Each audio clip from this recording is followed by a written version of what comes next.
আসসালামু আলাইকুম ফ্ৰেণ্ডছ, মুন্তাখাব হাদিজৰ ইলিম আৰু জিকিৰৰ অন্য এটি ভিডিঅ'লৈ আপোনালোকক স্বাগতম জনালোঁ।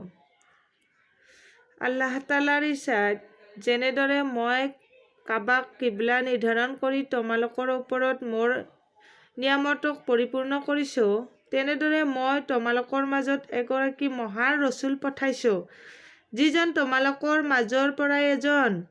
তেওঁ তোমালোকক আমাৰ আয়াতসমূহ পঢ়ি শুনায়, তোমালোকক নফসৰ নাপাকিৰ পৰা পাক কৰে, তোমালোকক কুৰানুল কৰিম তালিম দিয়ে আৰু এই কুৰানুল ব্যাখ্যাৰ তথা নিজৰ সুন্নত আৰু তৰিকাৰো তালিম দিয়ে আৰু তোমালোকক এনে কামৰ কথা শিকায় যিটো তোমালোকে জনাও নাছিলা। সুবহানাল্লাহ।